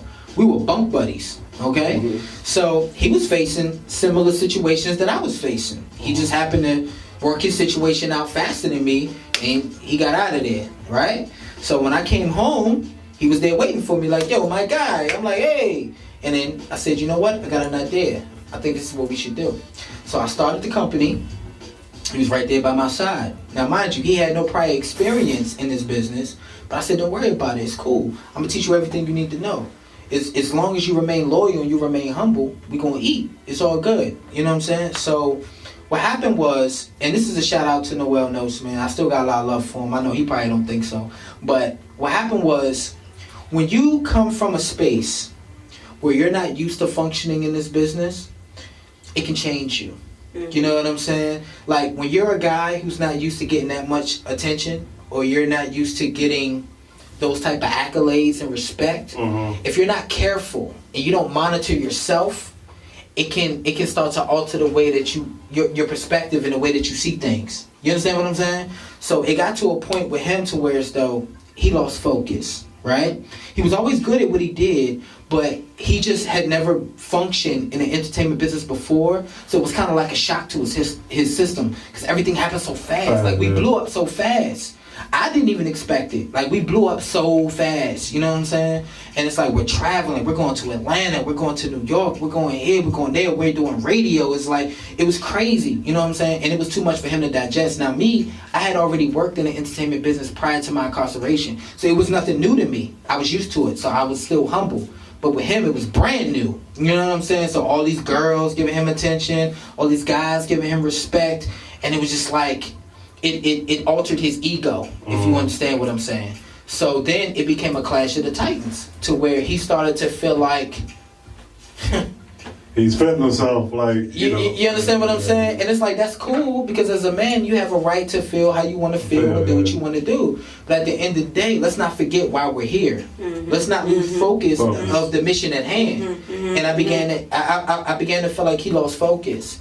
So it was never no beef, but I said, you know what? Iconic Quest is here for a greater purpose, and I see that you've divvied from the path. So now I have to leave you there until you learn and understand what's really happening, and that a lot of this stuff is fake. A lot of it is superficial, because the second you ain't popping on Instagram, the second you ain't making moves and all of that, let's see where your friends is at. Let's see where these girls is at. You know what I'm saying? So it's like, I had to teach him a hard lesson, and he hasn't came back yet and said, yo, Peter, you know what, you was right. But hopefully one day he will. You know what I'm saying? But sometimes you got to do that. You know what I'm saying? Sometimes you got to show him the hard way. And it's like, okay, I know that you don't know what this is. I'm trying to tell you, you're not hearing me right now because you're on cloud 9. So let me just let you do your thing, let you figure it out, and then when you humble yourself and you come back and you really ready to get back to the grind, then we can work again. You know what I'm saying? Straight like that. Okay. You think a lot of artists get jaded by, they get the lights, the cameras, everything, attention, Yeah, man, definitely. Because me, that's like I tell my wife all the time, like, me, I'm not fazed by it. Because one, I've been like I said, I was offered my first recording deal when I was 15. So it's like, a lot of these niggas will never be offered a record deal in their life. So what I'm saying is, even before that, I just always been a popular kid. Like, I've always had that personality where people gravitated towards me. So I'm used to the attention. So me working in entertainment, it doesn't faze me. You know what I'm saying? This is not new to me. You know what I'm saying? But for somebody who was a nobody and now has become a somebody because of their connections or their talent, it could be a shock to their system. And if they're not ready for it, it can alter their whole way of being, their whole state of mind. And then it's like, they start looking off people who was day ones and all that. And it's like, yo, it's me. Yeah, facts. It's like, man, I'm over here with it right now. And that's sad to see, but it happens. it happens a lot. Yeah, I had a one situation with Wale. I was DJing for his first album, Attention Deficit. And, we was working, and after that, I was asking him, can I get a drop? Certain artists give people drops. Oh, man. Yeah, I asked him for a drop. Man, I work at radio. You don't even want to know what goes on. I asked him for a drop. He just ignored. He acted like I wasn't dead. Like, this is when nobody wasn't really messing with him. Yeah. I just did it because I needed opportunity. It was an opportunity. I needed the money. Yeah. This is back on the first album, Attention Deficit. It had the Pretty Girl single they was pushing. Yeah. The Pretty Girl joint, the Joe Lady Gaga. Yeah. That album. Yeah. And I asked for a drop. Yeah, I wasn't existing. Let me tell you something about that. That type of stuff offends me, and I'm gonna tell you why. And I feel like dang, you give up these upbeat DJ, the Quicksilvers, Asian, like they wasn't there when they wasn't with you shooting in the gym. Exactly. Look, and I can't get a drop. Let me tell you why that offends me, right? Because right now, undisputedly, me and my team, we are the leading conglomerate in the DMV. And what I mean by leading conglomerate, meaning nobody has exceeded the accomplishments that we have in this region. Nobody.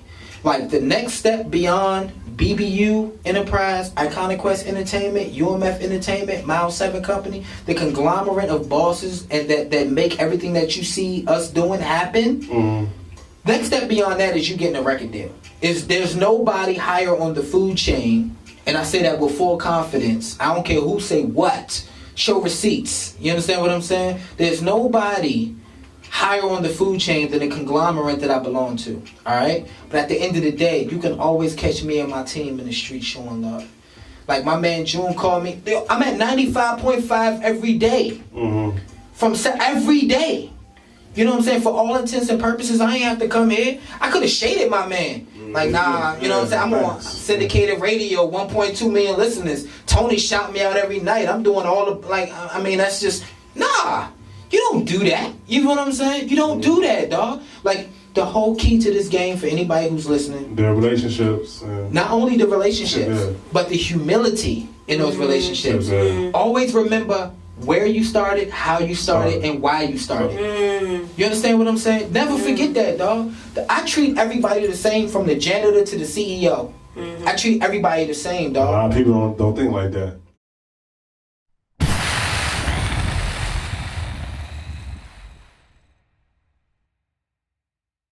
Online radio is important. The reason why I say online radio is important, because if you think about syndicated radio, there's a limitation with that. Because it reaches 1.2 million people, but that's only in DC, Maryland, Virginia, and Delaware. Right? Online radio reaches the entire world. Worldwide, yeah. You know what I'm saying? So at the end of the day, I always want to embrace that. I always want to embrace every single sideline business, every single sideline entity, because it all plays a part in the larger scheme of what we're all doing. You understand what I'm saying? So I always show love to that, especially if it's people that show love to me. Like June, you always show me love. Every time I see you, it's like, man, it's love and respect. Anytime June call me, I'm coming.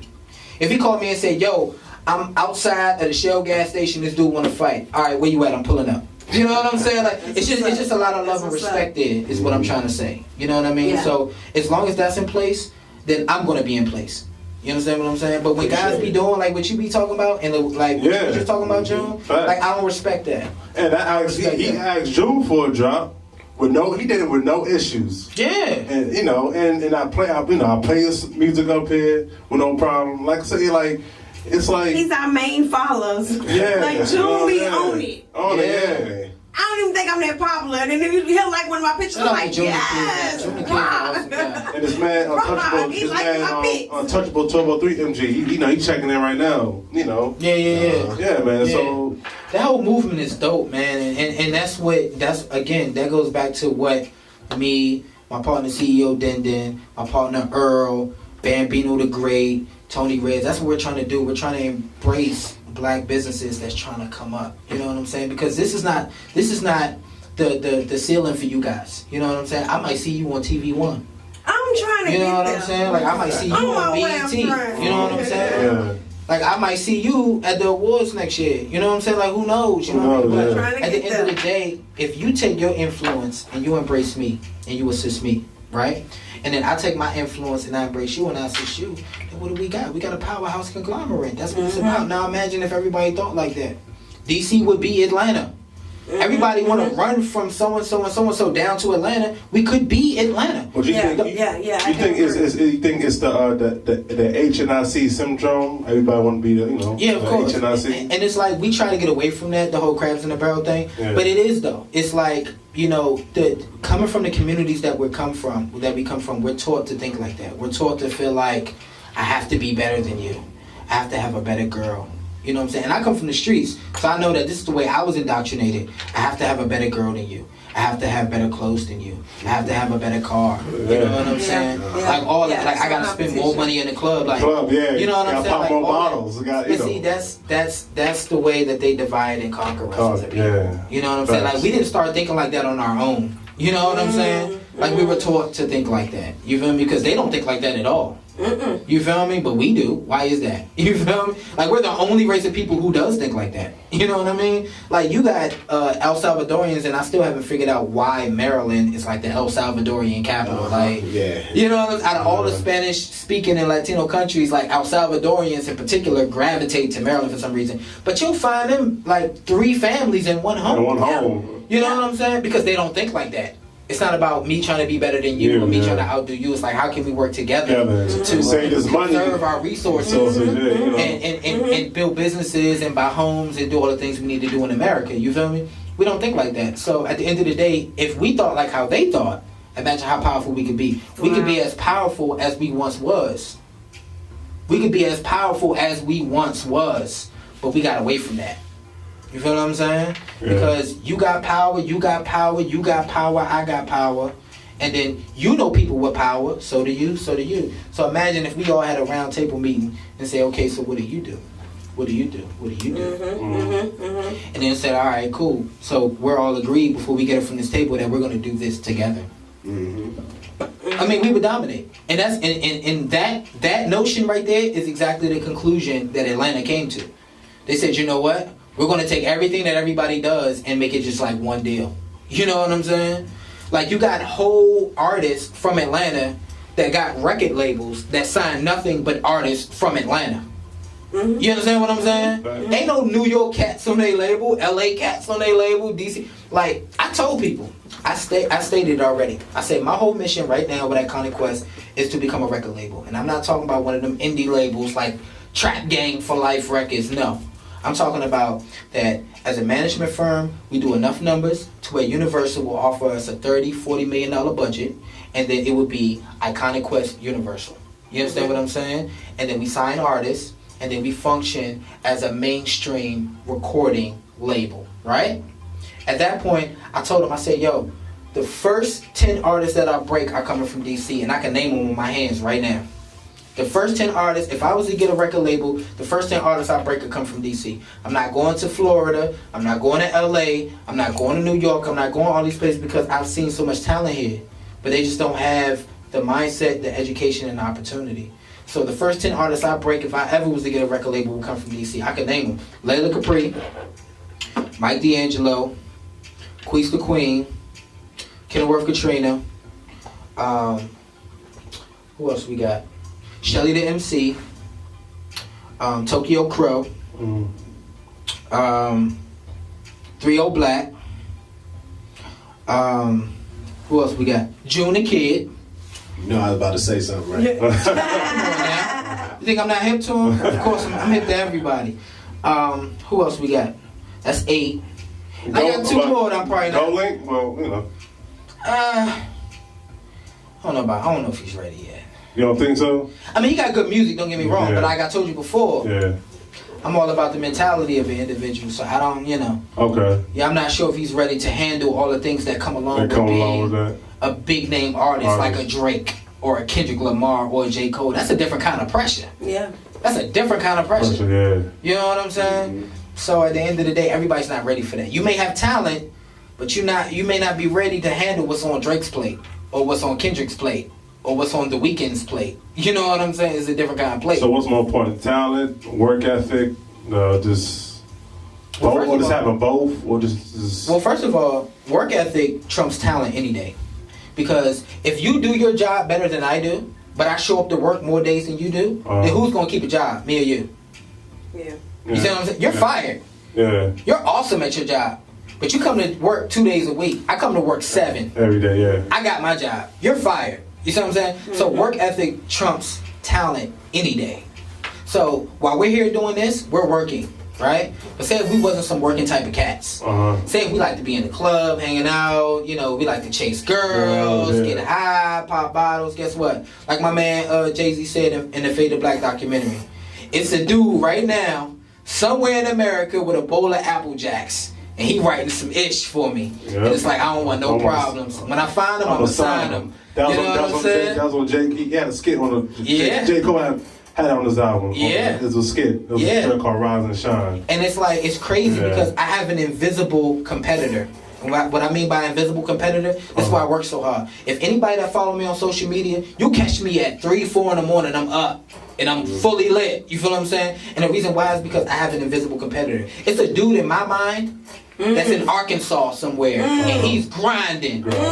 He's pushing for the same thing that I'm pushing for. Now, yeah. And it's like, I'm not going to meet him until I get to where I'm trying to go. And then he's going to be at the top of his game, and I'm like, oh, so you're the guy.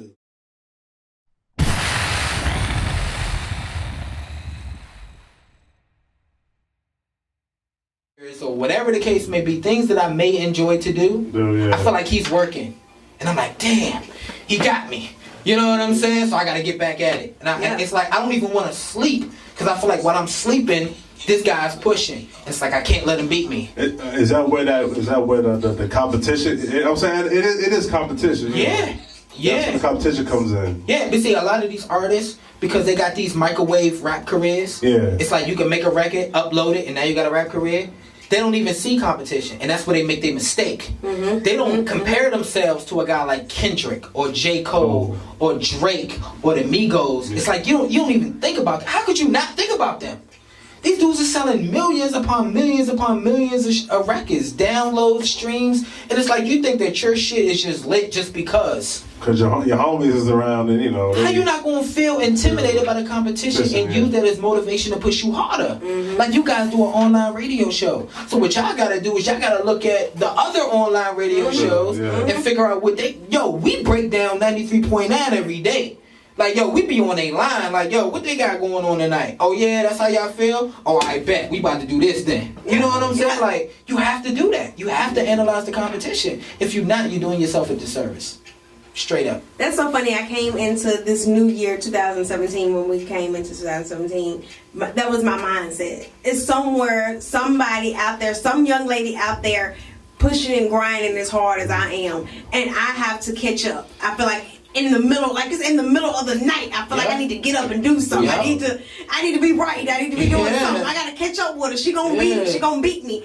And when I tell people that, people look at me like, what? Who is this? I don't know her, but I know she's somewhere trying to get me. And I got to catch up with her. So it's kind of funny to hear that, and it's like confirmation to keep going, to say, she's out there and I got to catch up. That's a fact. Keep fighting. That's a fact. That's a fact. And a lot of people got to remember, the best example I can give you is Michael Jordan. Michael Jordan used to suck at basketball. That's what he won't tell you, but if you do the knowledge on it, that's real. He used to suck. The reason why he became the Jordan that we know and love today is because he started saying, man, I'm going to play every day.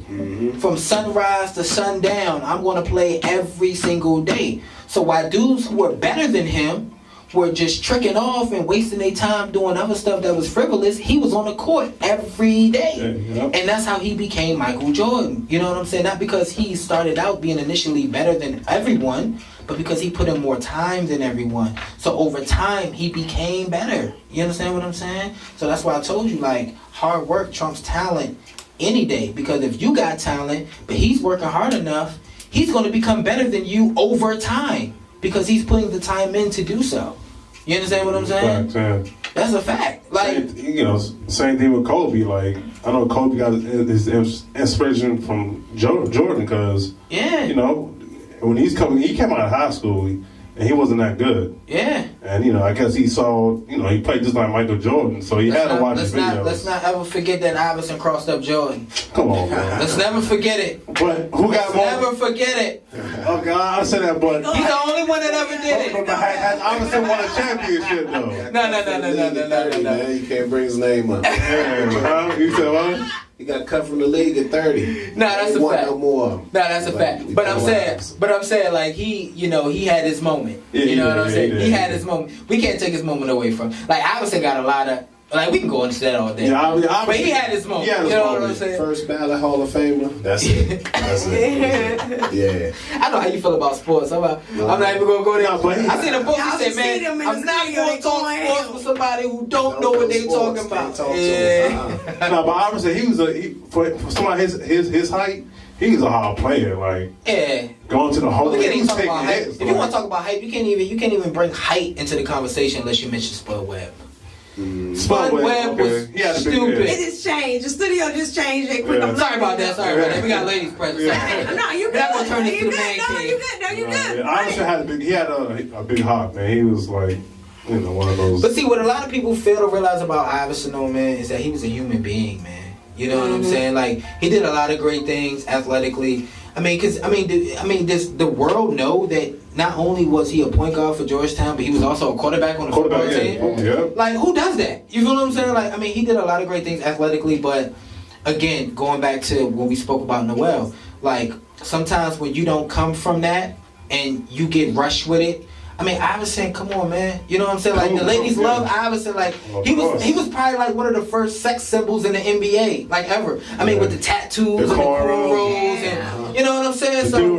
With the sneakers and everything. Like, come on. So at the end of the day, that probably was a shock to his system, and he couldn't handle it.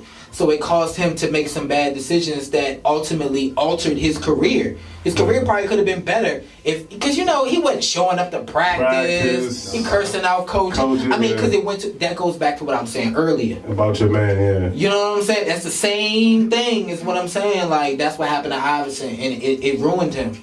You feel me? So at the end of the day, this business. When I say this business, because when you talk about the industry, you gotta talk about sports, entertainment, fashion. They all go hand in hand, whether we want to admit it or not. You know what I'm saying? So when you talk about the industry, it's not for everybody. Even if you got a talent, it's just like you may not be built for this. You may not be prepared to handle the scrutiny, the criticism, the responsibility, the success, the favor, the love, like all the different roller coaster rides that you go on with this industry that we all work in.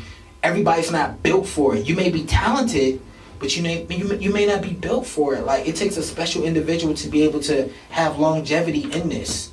You know what I'm saying? Facts. Straight up. You know what I mean? And I tell guys that all the time. When artists, I get so many DMs and emails from artists, right? Yo, Peter, man, check me out. Work with me, man. I know y'all got the situation. I said, yo, my man, straight up, y'all, one-on-one. Are you sure you want to do this? Are you sure you want to be a rapper, dog? Like, do you even understand? Like, I give a cautionary tale before I work with an artist. Like, yo, you do realize that this is what's going on, right? And I go deep. Like, because I have so much knowledge, you know what I'm saying? Because I have the privilege to be around so many influential people. And I've been privy to information that everybody don't know. You know what I'm saying? Down to a lot of the quote-unquote conspiracies that you hear about, you know what I'm saying, like the homosexuality, and you know what I'm saying, the secret situations, you know, like I'm privy to a lot of that stuff. So I come as a genuine friend, you know what I'm saying. I say, dog, you really want to do this? Like, are you sure this is what you want? You know what I'm saying? Because if this is what you want, then okay, you know what I mean. But just be sure though, because I don't want you to be crying later. Talking about Peter, man, why you ain't tell me? Like, yo, my man, I tried to warn you. Like, you know what I'm saying? Do you think everybody is gangster? Give game to some of these artists, or that artists just let them just not no more figure out for themselves? Not no more. Let them just figure out themselves. Hey, you know. Not no more. Once upon a time, yeah, because you got to figure that's how families were built. Because you got to think, yo, like we're all old enough in this room to where we seen a golden era of hip hop. Like, I don't care about KRS-One, and not to say I don't care, respect the KRS-One, but I'm saying, like, that wasn't it. it was the origin, but like that wasn't it though. When I say the golden era hip hop, I'm talking about where families were made. I'm talking about No Limit in the beginning, where everybody wanted to run to Iverson Mall and go get a No Limit chain. You understand what I'm saying? I'm talking about Cash Money in the beginning with the Hot Boys, 500 Degrees. I'm talking about Rough Riders. Yes, I'm talking about Rockefeller. I'm talking about Murder Inc. I'm talking about when families were built. So during those times, it was like, they was sitting you down and giving you the game. Like, look, shorty, you know what I'm saying? Like, this is how we moving and this is what it is. But I got you though. Don't worry about nothing. This is what you do. When you come across this individual, he on that type of time, so you stay away from him. This guy right here, you need to holler at him because he can do something for you. And then when you come across this situation, don't worry about it. Him, and him gonna take care of that. Like, it was them type of. It was community building. Like when you was a part of a record label back then, you felt like you was a part of family. You know what I'm saying? That's why they gave you the chain. It was like your initiation. Like, you belong to us now. It's like we're giving you our blood. And it's like a lot of these cats now, you don't even know what labels they signed to. You don't even care. You know what I'm saying? So that is funny. I didn't think of that nowadays. Because back then they did give you a chain to represent your record label. Yeah. When you got signed on, they put a chain on you. And Vanderbilt, I'm a big Vanderbilt fan. Vanderbilt, when you become part of their team and their little family, they give their women pearls to say welcome. They put on the pearls to say welcome to the team, welcome to the family. We don't do that anymore. We don't. Yeah, and we losing that. We losing it, and that's a part of the community building. Because when I do that, like if me and you was to establish a relationship, you know what I'm saying, and it's not even about the monetary value of a thing. It's the gesture itself. You know what I'm saying? Even if I was to give you a shirt, you know how many dudes I done put an Iconic Quest shirt on their back and they felt just so special. You know what I'm saying? Like, yo, like I felt like I'm a part of something now. Like, you know what I'm saying? Like what I have to contribute to a thing, it means something. Like, they recognize my value as an individual. Like, that makes a person, because you never know what background that person come from. They probably come from a situation where nobody cared about what they had to bring to the table. They could do everything under the sun and nobody cared. They just took it without regard. But it's like when you show that token of appreciation, like, I see you, I appreciate you. You are here with us now. We got you. Like, that was a real thing, dog. You had dudes catching cases behind their record labels. Sean went to jail for 10 years behind Bad Boy. For Puff Daddy. For Young Buck stabbed the dude at the Grammys for Drake. Like, it was real. Like, you know what I'm saying? Like, when you felt like you was a part of something, you were family. So during those times, they did sit them down and explain the game to them. You think the OGs right now not doing it? No. Because the OGs that moved on to bigger and better endeavors. Like, you gotta look at 50 Cent. He doing television. What he look like sitting down explaining to a rap in a rap game? You know what I'm saying? It's like, I mean, if I could make a record with you or off you, I mean, I'm going through it because it's a flip. But I'm not about to sit down and really, because that's not where I'm at right now. All the OGs then moved on. The Dr. Dre. You know, the Dr. Dre's, the Jay-Z's, the 50 Cents, the P. Diddy's. P. Diddy is one of two black people that have his own network. Just him and Oprah. Yeah. And ever in history, just him and Oprah. So you think Puffy about to sit down? And let me talk about Puffy, because I was telling my wife this, Monique Graham. Shout out to Monique Graham. I was just telling her this the other day. Because I be up like wee hours in the morning on YouTube. Me too. I be the same. My man. Yo, I be the same way. Like, I be hearing all these stuff about Puff Daddy. I be thinking So like, look, you know. One thing about Puff though is you gotta understand, like, Puff started in the 80s. You know what I'm saying? He started as an intern at Uptown. Uptown, right? Yeah. But not only was he an intern at Uptown, but he was a college student at Howard University here in DC. So he didn't have any money. He was broke because he was an intern. Interns don't get paid. He's a college student. So he don't have time to have a real job to actually get money because he's interning at Uptown in New York and he's a college student in Harlem. And what he had to do is he had to stow away in the toilet, in the bathroom, on buses and trains just so he could transport to get from New York to DC to go to school and intern at Uptown because he didn't have no money to afford the transportation to go back and forth. And he would do this every day. But that's besides the point. The point is, Puff is an individual who will attach himself to a great talent. Everybody else is a flip. And he only had 3 great talents that he really attached himself to. Biggie. There you go. Come on, he's in controversy right now. Mace. There you go. Mace. And who we got now? French? Yep. Those are the only 3. Everybody else was a flip. Yo, this man that had maybe 100 artists or more.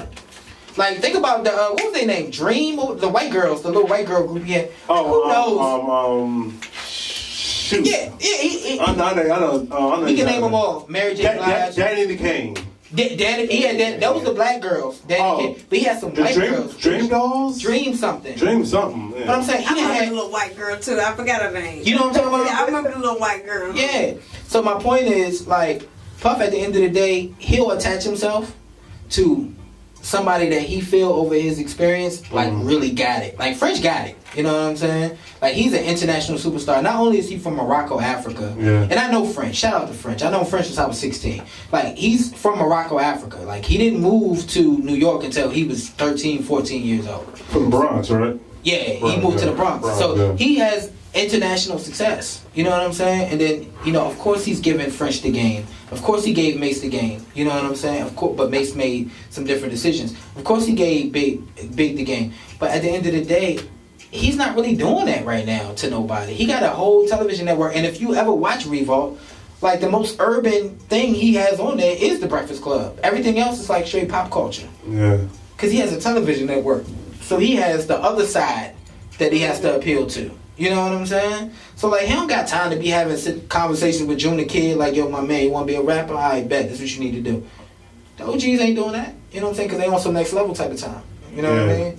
So that's why, you know, me and my team, at least beginning in this region, we're trying to bring that back. We're trying to bring back that formal education to where we're going to take time out of our day to sit down and say, all right, June, this is what it is. This is what you should do for A, B, and C reasons. You know what I'm saying? It's not just saying, just giving you formal instruction. It's about giving you the explanation and elaborating on why this is what you should be doing. You dig what I'm saying? Mm-hmm. Like, at the end of the day, that's what we need. Because like I was saying earlier, this is not an entertainment town. This is not Atlanta. This is not New York. This is not Miami. So you have a lot of people that are grasping at straws and trying to, like, feel their way in the dark and figure it out as they go along without any formal education. So at the end of the day, somebody has to step in and say, okay, this is how you do it. You know? Yeah, all right. Well, you want to, we play the Tokyo, please. Introduce the joint, to the listeners. This is my man, Tokyo Crow. Get some money. You heard me? Shout out to Tokyo Crow. Make sure y'all follow him on Instagram. Straight like that. Who did the track, producer-wise? Actually, I'm not sure. We get so many producer submissions that I honestly can't keep up with them all. We get so many producers, like, be sending us beats just off the, please use my record. Oh, okay. Yeah. All right, shout out to Tokyo Crow. We got Petey Grants in the building, representing the iconic Quest Entertainment. Yeah. All right, the Hotspot Show on BlazinRadio.com. Let's go.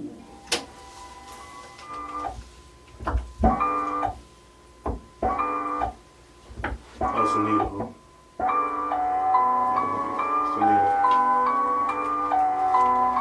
John right here. You heard this before, John? Video 4, right? Yeah. DJ Freaky Time.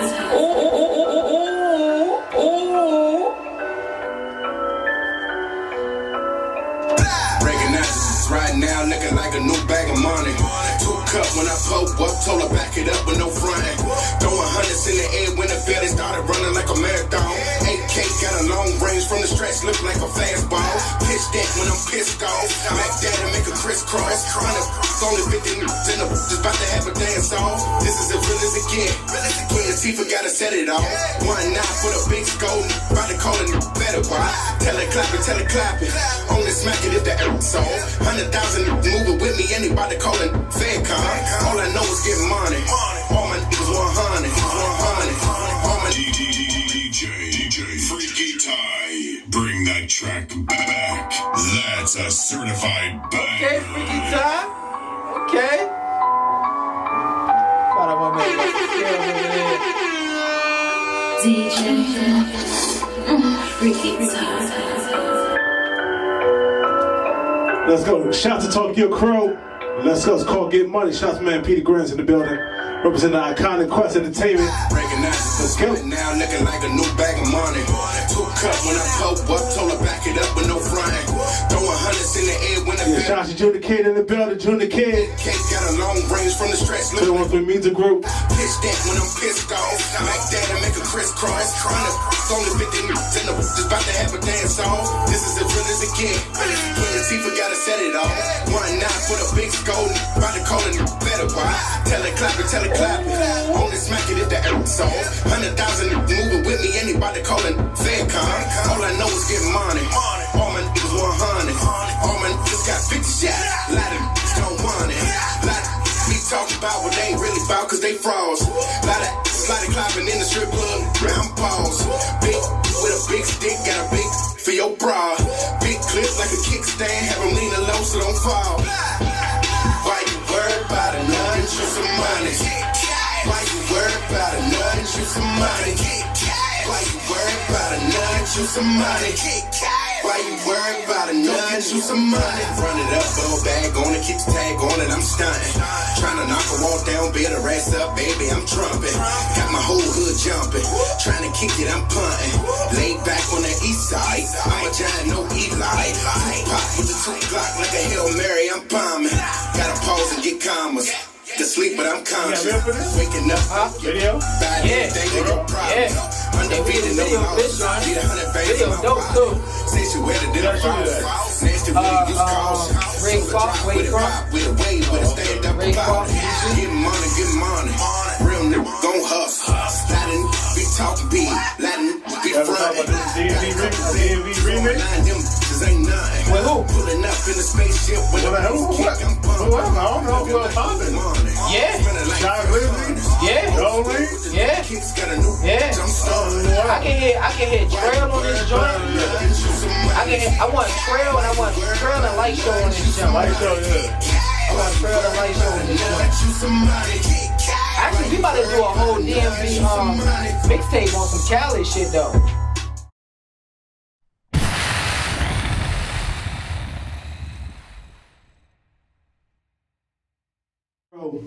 Get money. Yeah, we was in here banging. So Yes. we was in here banging. So Bro, like, oh. That's hot right there. I like that joint. Yeah. Like that joint. Yeah, that's a good record. That should be like a DMV remix. Junior should be on there, some other cast. That joint spin on 95 every single day, man. That's for real. If you do Okay. another video, we definitely gotta be posing in the back like, oh. I can see you too. We about that. We're about that. I mean, the Blazer, we're about that over here. We like, oh. Yeah, I can Let dig me it. and DJ in the building, like, oh. Yeah, that's a fact. I'm gonna ask you before you leave. Who's your top 5 artists dead or alive? No particular order, any genre. Ooh, Genre this is a question that they ask me in every interview I do, and I gotta think about it all over again. All right, so look, you said dead or alive? Dead or alive, yeah. Oh man. All right. So this is what I'm gonna do. So for anybody who want to criticize the names I'm about to say, I'm about to go with right now. So y'all can already exclude the people that y'all gonna say that I should have said. Okay. I'm gonna go with right now because dead or alive, that shit it's just too extensive. Yeah. I can't do 5 for dead or alive. I'm sorry. So I'm gonna go with the artists right now. Right. All right. So my top 5 artists for right now, no particular order. Definitely Drake. Okay, Drake. I feel like Drake has a lot of sons running around here. He done birthed a lot of styles, and he don't get enough credit for it. You know what I'm His saying? catalog is extensive. And he's multi-talented. Like he's dope. Drake, for sure. My guy, man. We was talking about him earlier. Dave East. I gotta get a lot of love. Dave East, yeah. No A lot of objection, shit. love. All right. Yeah, Cool. Dave East, man. You know he's because he's actually getting away with that classic hip hop sound. I don't know how he's doing this. Yeah. Like, how is he getting away with that? You know how many artists have tried to get away with that, and it's like, nah, we ain't doing that no more. We doing this, but he's actually getting away with I think because he got that Nas cosign. That has a lot to do with it. Yeah. It's like once Nas put his hand on your shoulder, it's like, what's somebody else gonna say? He used a lot of the lingo, though. Lingo, He yeah. does. You know, he from Harlem, so. Yeah, in Harlem, that's like, they consider themselves not even a part of the USA. Like, they're their own thing. Yeah. You know what I'm saying? Like, Harlem is its own thing. Like, shout out to Harlem, man. Everybody from Harlem, y'all know what I'm talking about. Like, Harlem, it's not like Harlem, New York. It's Harlem, USA. Like they're their own thing. You understand? So shout out to Harlem. We forgot about diplomats. About the crews, death row. The diplomats again. Like they set a whole different precedence, like a whole different tone. For what was going on. They was like, man, forget what y'all doing. We from Harlem. We doing this, and y'all gonna like it. And that was just it. You feel me? So Davies. Kevin Gates, man. Okay, yeah, shout out to Kevin Gates. Shout out to Kevin Gates. Please free my man Kevin Gates. He did some disrespectful things. But what did he do? He kicked the girl or something else? Okay. First of all, he kicked the girl. He got locked up for that. He did his time for that. But then he had a charge in Chicago. Pistol charge in Chicago. So right after he got released from his time from kicking the girl, they came and picked him up. They extradited him to Chicago because he had to do time for a pistol charge in Chicago. So that's what he's doing now. Okay. You know what I'm saying? So my people on the inside tell me he'll be home a lot sooner than later. They say he got 5. My insiders tell me he got 2. So he's going to pop up on the scene a lot faster than people think. All right, Kevin Gates. Yeah, Kevin Gates. So we got Drake, Davies, Kevin Gates. I like Cardi B. Okay. Cardi B shocked me. Let me tell you why I like Cardi B. Because forget the singles and all that you hear on the radio, like Bodak Yellow and all that. That's cool. That's cute. But I'm saying, like, I heard records that's, like, not spinning on radio where she was, like, going in. And I'm like, okay, I believe you now. You know what I'm saying? So I got to put Cardi B up there because she's a hustler. She grind. So we got Drake, Davies, Kevin Gates, Cardi B. Nas. I gotta say Nas, man. Shout out to my Queensbridge neighbor. I gotta say Nas. I gotta say Nas has to be that's a bias. That's a biased one. Yeah, it is biased. You know what I'm saying? Like Nas, he is the greatest of all time to me. He's like not even one of. He's one of my favorites too. Because Nas number one. He's number one. And I'm gonna tell you why. Because you gotta understand when he came in, Nas was 18, 19 years old, and he was spitting lyrics, and he was giving like his intellect was like 10 years ahead of his time. You understand what I'm saying? Like he was spitting lyrics that niggas is just now starting to understand back then. You feel me? We say a monkey flip him like.